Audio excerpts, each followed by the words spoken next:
You've felt it, right? That invisible wall you hit right when you're about to do something important. It's like there's a ghost in your own machine, a governor on the engine of your potential that most of us don't even know is there. Well, today, we're putting it on the operating table. We're going to find out exactly what it is, how it works, and most importantly, how to take it apart. Just let that sink in for a second. It's a total paradox, but it gets right to the absolute core of what we're talking about. See, the fear isn't really about failing. It's about who might be watching when you do. This isn't just about making a mistake. It's a deep, ancient fear of being judged by the tribe. And understanding that one thing, well, that's the key that unlocks everything else. So, what is this thing really? We're calling it the neural governor. And look, it's not a character flaw, it's not something that's wrong with you, it's actually a feature of your brain's ancient wiring. It's a survival reflex from a time when getting kicked out of the group literally meant death. No tribe, no food, no protection. You were done. The problem is that same system is still running today, and now it just puts a ceiling on your ambition and your voice. And here's the really brutal truth about how that programming plays out. Your neural governor's job is to keep you safe, not to make you happy or successful. So when you're at a crossroads and you have to choose between sticking with what you know, even if it's miserable, that's safe misery, and taking a chance on something amazing that isn't guaranteed, a risky success, your brain is hardwired to pick the misery every single time. That is, unless you learn how to grab the steering wheel. You know, this isn't just some abstract idea. It has a real cost. Every single day, you're paying an invisible tax on your own potential. And that tax is the price of constantly, and often unconsciously, looking for permission from everyone around you to just act, to speak your mind, to be who you are. Does any of this feel familiar? How about the throat lock? You're in a meeting, you have the perfect idea, but then you feel this physical pressure in your throat that just holds the words back. That's it. That's the governor. Or what about the compliance tax? That's when you give up a little piece of your own freedom just to not rock the boat. You do that enough and you end up with social anorexia, where you're basically starving your own dreams to death just to keep the peace. And here's the craziest part of it all. This huge internal drama, this constant self-censorship, you're doing it all for an audience that honestly probably isn't even paying attention. They're all too busy fighting their own battles, worried about their own neural governors.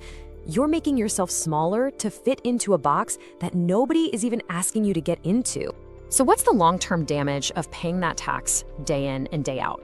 We call it status atrophy. Think of your autonomy, your personal power, like a muscle. If you never use it, it withers away. It's this slow, quiet decay of your ability to act for yourself.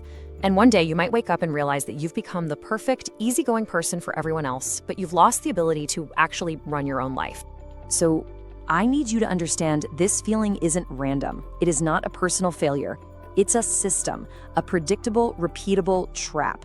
It's a feedback loop your brain builds all by itself. So now we're going to pull back the curtain and look at the actual architecture of this prison so you can start to see the walls for what they are. All right, let's get down to the nuts and bolts. How does this system actually work? How does it capture your behavior and lock you into these patterns where you just don't act? Because once you understand the mechanics, you can start to dismantle the machine. Okay, it happens in 4 predictable stages. Stage 1 is the surveillance sweep. Your brain is running a 24/7 background check on your social environment, constantly scanning for anything that looks like a rejection risk. It's an always-on threat detector. Stage 2, the limbic alarm. If it spots a potential risk, like say you're about to speak up in a meeting, your brain pulls the fire alarm. This isn't just a feeling, it's a full-body physiological hijack. Your stomach drops, your heart races. The idea of someone saying no feels on a biological level like a threat to your life. Stage 3 is the behavioral self-edit. To make that horrible physical feeling go away, you shrink. You water down your idea. You decide to wait for a better time, which, let's be honest, never comes. And then stage 4. This is where the trap slams shut. It's called false safety reinforcement. You didn't speak up, so you didn't get rejected. Your brain floods you with this chemical feeling of relief, which reinforces the idea that staying quiet equals staying safe. And that reflex gets hardwired just a little bit deeper every time you do it. This is so important. This is the whole leverage point of the system. The trap isn't the fear of being rejected. The real trap is that addictive feeling of relief you get when you back down. Your brain learns that doing nothing feels good, and it starts to crave that feeling of false safety way more than it wants actual success. But why? Why is this loop so ridiculously powerful? Why does the idea of somebody just saying no feel like getting punched in the gut? Well, the answer isn't in psychology, really. It's in our biology. Okay, get ready for this because it's pretty mind-blowing. Brain scans have shown that when you experience social pain, like rejection or being ostracized, it lights up the exact same part of your brain as physical pain. It's called the dorsal anterior cingulate cortex, or DACC. To your brain, there's no difference. A broken heart can literally feel like a broken leg. And there's a theory that explains this perfectly. It's called Sociometer Theory. And what it says is that your self-esteem isn't really about how you feel about you. It's actually more like a gas gauge in your car. It's an internal dashboard that is constantly measuring how accepted you are by your social group. And when that needle starts pointing toward empty, all the warning lights start flashing. And that's why rejection hurts so much. It's not just someone's opinion. Your brain processes it as a full-blown identity threat. The neural governor uses this against you. It whispers in your ear that if the group rejects you, you're not just wrong, you might not even be real anymore. It feels like your very existence is on the line. All right, we've taken the machine apart, we've looked at all the gears, and we know why it's so powerful. So now we pivot. We move from diagnosis to action. This is the playbook. This is how you start to reclaim your control and move from being a subconscious rule follower to a conscious strategic player. Here are 4 things you can start doing right away.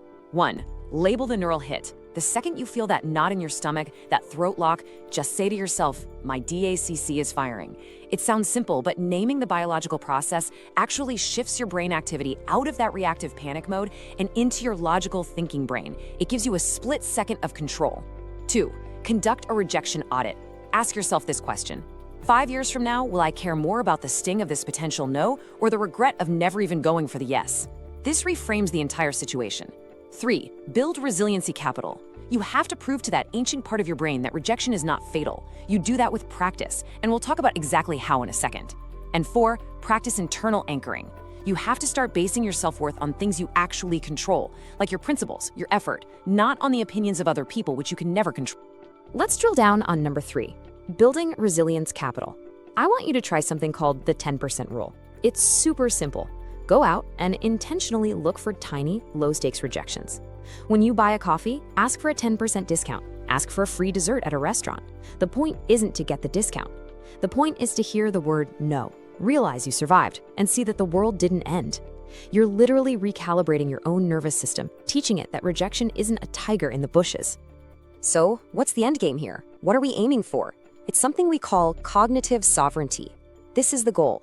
It's the ability to think your own thoughts and take your own actions based on your internal compass, without being influenced by what you think other people might be thinking. It's true mental freedom. You know, when you boil it all down, it comes to this. Whatever it is you want, that next level of growth you're trying to reach, it's waiting for you. And it's in a very specific place. It's just on the other side of that one conversation, that one email, that one action that you're too afraid to take right now. Just knowing that this system exists is the first step to making it fall apart. And that brings us right to the end. The neural governor gets all its power from you asking for permission.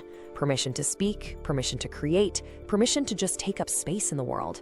The hack is to stop asking. Start doing. Start pushing on the edges of your reality to see where they give, because that's where you're going to find out who you were always meant to be.